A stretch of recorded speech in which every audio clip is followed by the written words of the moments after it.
మోకాలు సడెన్‌గా పట్టేయడం పిక్క పట్టేయడం లాంటి మనకు యూజువల్‌గా డైలీ ప్రాక్టీస్‌లో కనబడుతూ ఉంటాయి.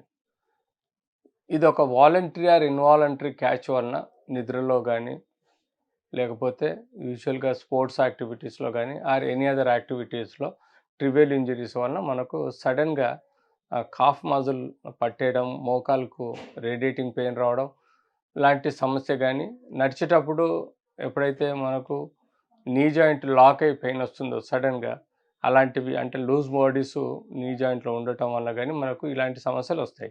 ఈ సమస్యలు మనకు యూజువల్‌గా హాస్పిటల్‌కు వచ్చినప్పుడు వాళ్ళకి బేసిక్‌గా మనం చేయాల్సింది క్లినికల్‌గా కరెక్ట్‌గా ఎగ్జామిన్ చేసి ఎక్స్‌రే గానీ, సీటీ స్కాన్ గానీ, ఎంఆర్ఐ గానీ అవసరం ఉంటే దాని టెస్టింగ్ చేయాల్సిన అవసరం ఉంటుంది.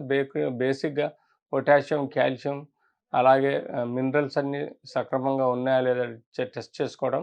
ఆ యొక్క వ్యక్తికి సఫిషియెంట్‌గా బెడ్ రెస్ట్ ఇచ్చేసి మజిల్ రిలాక్సెంట్ స్ప్రేస్ మోకాళ్ళ కింద ఏదైతే నరం పట్టుకున్నట్టు ఉంటుందో దానికి అప్లై చేసుకోవడం. యాంటీ ఇన్‌ఫ్లమేటరీ మెడిసిన్స్ తీసుకోవడం.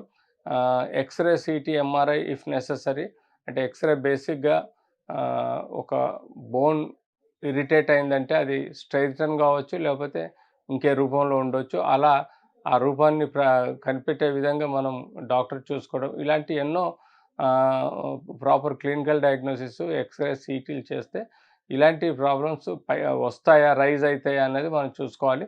యూజువల్‌గా ఇలాంటి పిక్కలు గానీ, లేకపోతే మోకాలు పట్టేసిందని మనకు ఐడియా ఉంటే యూజువల్‌గా ఎక్కడైతే మనకు పెరిఫెరల్‌లో ఉంటామో అక్కడ సాల్ట్, షుగర్ యేసుకొని కొంత వాటర్ తీసుకుంటే దానివలన మినరలైజేషన్ బాడీకవుతుంది. అంతేకాకుండా ఆ యొక్క వ్యక్తి యొక్క హిస్టరీ ప్రకారం ఏ సమస్య ఉంది, ఎట్లుంది, స సమస్య పెరుగుతుందా, తగ్గుతుందా అన్నది తెలుసుకోవాల్సిన అవసరం ఉన్నది. సో, మోకాలు కానీ, లేకపోతే మోకాలు పిక్క పట్టుకోవటం వలన మనకు అనర్థాలు, సమస్యలు ఎక్కువగా ఉంటాయి. ఎందుకంటే ఆ పెయిన్ చాలా సివియర్‌గా ఫస్ట్ 1, 2 అవర్స్‌లో ఉంటుంది. ఆ తర్వాత గ్రాడ్యుయల్‌గా తగ్గిపోతుంది. సో, మోకాలు యొక్క బేసిక్ ఇన్వెస్టిగేషన్ మనం ఎక్స్‌రే తీసుకొని తద్వారా అనటామికల్ డిరేంజ్‌మెంట్ ఉందా అన్నది చూసి చెప్పాల్సిన అవసరం ఉంది.